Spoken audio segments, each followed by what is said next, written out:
Hey y'all, thanks so much for clicking on today's bride to be vlog. We have another one here. My name is Andrea. If you're new to my channel, I make faith, beauty, and lifestyle related content specifically.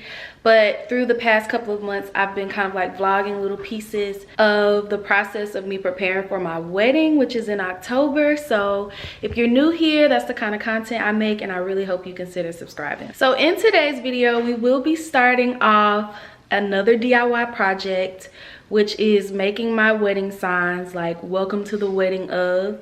I'll insert pictures here so you guys can see what type of signs I'm looking to make, but I will be DIYing them because I do have a skill of doing hand lettering and calligraphy style writing, so I feel like I will be able to pull this off really well. I'm excited for this one because this is like one of the last projects I need to do. So first on the agenda, we will be heading to Lowe's. That's actually where I'm about to go now, so that we can get the wood to be cut in the dimensions that I need it to. I personally don't have any dimensions. My plan is to just go in there and grab a representative, tell them about my project, and then hopefully they can kind of like guide me. I also need to get the wood stain so that I can stain the wood to like a darker color. And then later on today, I'm going to Hobby Lobby and Michael's to get a few other things, like more white paint markers, some white paint, things of that nature. And I also want to put garland on the top of the sign just so that it can have like a little bit of decoration with it as well. So yeah, I'll be taking you guys along with me, and then eventually we'll actually start on the project. Not today, but probably another day. So we made it to Lowe's. Hopefully somebody is here so that they can help us gather all the stuff so we can be in and out.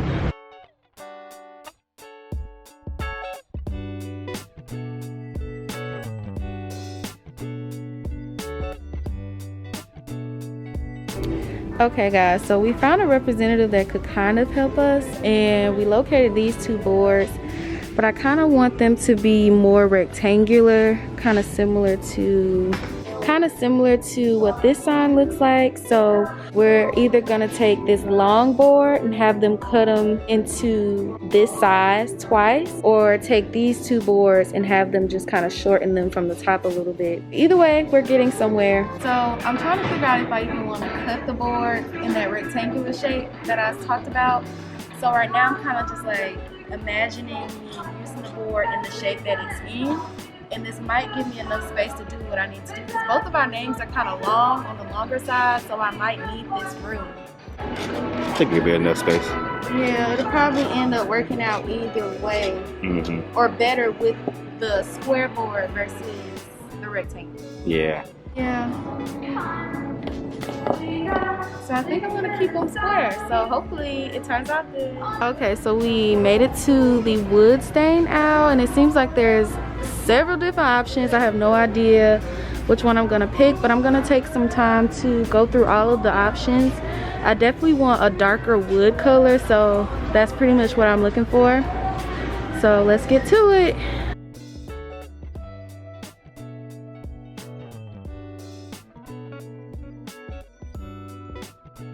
It's having a hard time focus, but you can pretty much see that both of these options have similar colors on the can. One is in dark walnut and the other one is in espresso. Dark walnut seems to be what I want name wise, like it just sounds. They got the color palette here. Oh, there's a color palette. So here's a color chart of the different stains, and this is, which one is espresso? Espresso, yeah. This one is? This is espresso, and then this is dark walnut.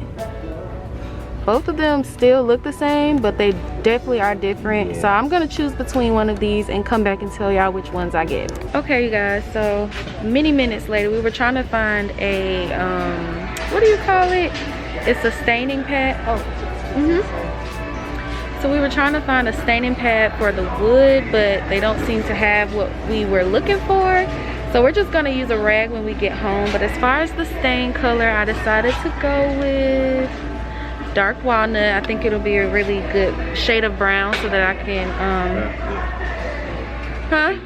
Oh, sorry. No, you're right. I'm just watching you doing that camera thing. Oh, yeah.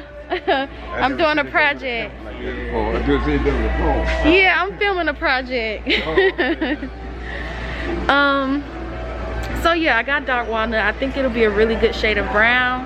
So I think that's everything. We also got a sanding block, my bad. We also got a sanding block to sand the wood.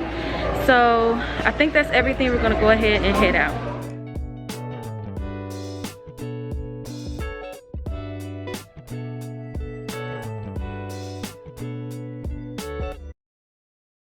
So it's a few days later and now it's time to start on the project. I decided to take things out to the patio just because I knew that things might get a little messy, and I put some like plastic bags up under my little work area. I grabbed some kitchen gloves that I definitely threw away afterwards, and I started the sanding process. But what I noticed right off the bat was that the sanding block was like chipping away at the wood, making a texture like thing happen. Like we saw these like tiny little strips of wood coming off, and it was creating a texture. So I just lightly sanded the rest of the wood because I do know that that's one of the steps before you stain wood. So I wanted to follow proper protocol. So I sanded the sides and also the surface.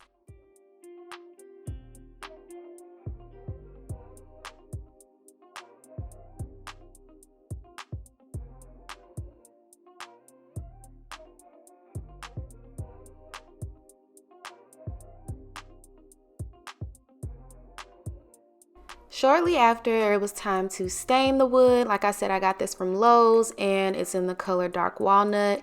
We sacrificed a washcloth from our little collection that we have right now and just stained the wood. Like I just scrubbed it. It was very satisfying and super easy to do. And so I just made sure that the cloth was damp enough and I rubbed the stain on there. And I only did one coat of this, and I also did the backside, which you guys will also see.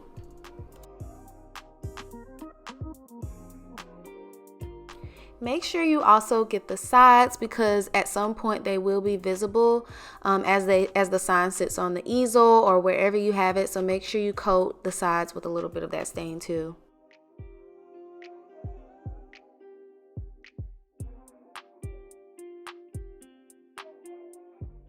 So I let the first side sit for about maybe an hour or two and let that dry really well. It didn't really take that long to dry, honestly. And so I flipped it on the other side and did the exact same thing for that side. Just a little disclaimer here, in no way, shape, or form am I saying that I'm an expert. I just decided to try this DIY out and it turned out amazing, and I wanted to showcase what I did and it worked, okay? So if you're an expert, you're watching this and you see I did things in a way that you probably wouldn't do, please be easy on me. This is just what worked best for me. So it's many days later. I honestly want to say like 2 weeks, just because I was completely stalling on doing the writing portion of this DIY. I tend to be a perfectionist sometimes. It kind of crawls out of me every now and then. And for this, I really wanted it to turn out well. So first things first, you definitely want to make sure you protect your surfaces from any paint or stains. I just used some grocery bags and that worked out perfectly. And so right here, I'm just kind of like imagining where I want things to be placed, and then I actually start. So this process was really fun but super intense because, like I said, one mistake could ruin the whole board. So it was a lot, but it was also extremely fun, and I also felt accomplished afterwards. So highly recommend doing this, especially if you already have the skill of beautiful handwriting, or maybe you even know how to do calligraphy or hand lettering.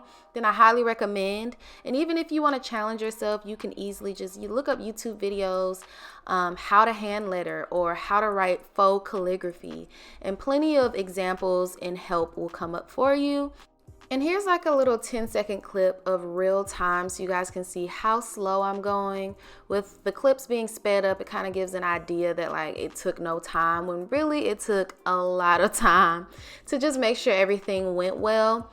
And then at this point, I've sped everything back up just so you guys can, see the difference.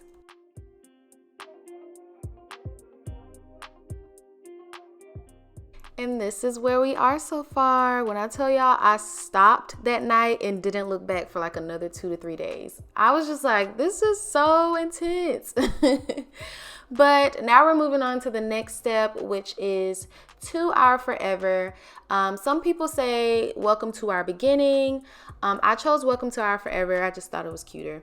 No real reason. So I wrote out the slogan or the words on a sheet of paper just to see where I wanted it placed. Placement was also a thing as well. You kind of have to play around with that. So I do suggest or recommend that you guys write the words out on a sheet of paper and kind of place them around the board to see which option you like best. And that really, really helped me out.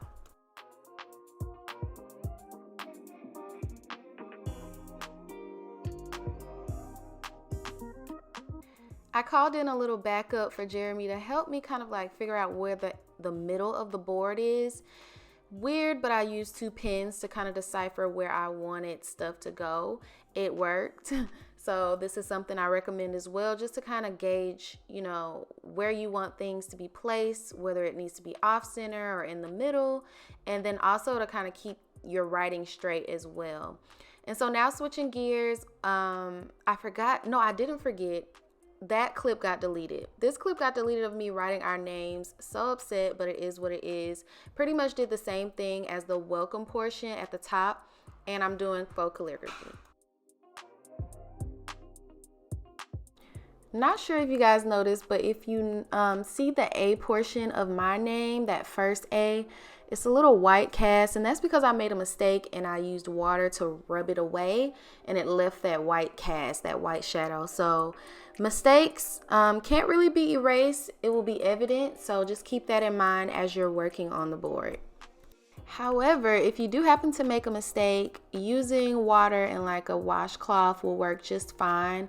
And it wasn't even that noticeable on wedding day, so no worries, but just keep in mind that you don't want to make that many mistakes.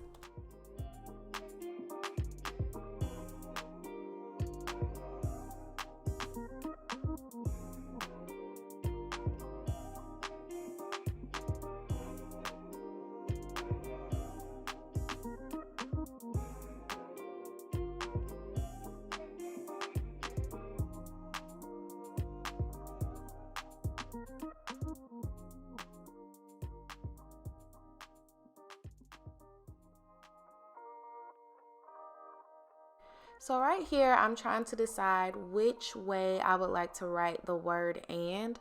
Of course, you have A-N-D, but then you also have the and symbol or the ampersand sign. I believe that's what it's called. And I decided to go the ampersand sign route. Hopefully that's the way you say it or that's the word for it. But I use that to write and instead. So remember, use these little sheets of paper to help you make decisions. Okay, you guys, so this is the completed sign as far as the writing goes, and I'm still so very shocked at how beautiful it turned out. However, this is not the end. So right now I'm taking some garland that I got from Hobby Lobby, some flower garland, and I'm kind of like playing around with it to see where I want it positioned on the sign. Eventually I just chose the top portion of the sign to have the garland, and it worked out great. So I started using tape at first, like regular disc Scotch tape, and that did not work. I even bought heavy duty tape and that didn't work. So tape is just not an option, especially if you're trying to attach garland to like wood. I even bought some like glue, some wood glue, and that didn't work. So we had to use these, like, we went back to Lowe's and had to use these metal bobby pin like tools. I'll insert a picture here so you guys can know what I'm talking about, and also the technical name for it so you can search for it. They were really inexpensive, but they worked wonders because nothing else seemed to be working and it was really stressing me out. So I would highly recommend those bobby pin metal things, and it should work perfect.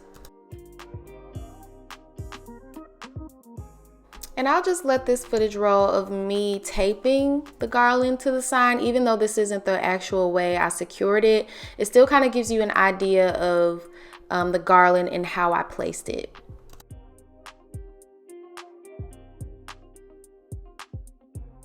And here are the final results of the sign. It looks so good in all its glory. And this is an actual picture from wedding day. And you can also barely see the little bobby pin metal pins that I was telling you guys about at the top. So everything turned out great. I really hope you guys enjoyed this video. If you did, please make sure you leave a comment, like the video, and also make sure you subscribe so you can keep up with the lovely content that I create for you guys. And I will see you guys in my next video. Bye.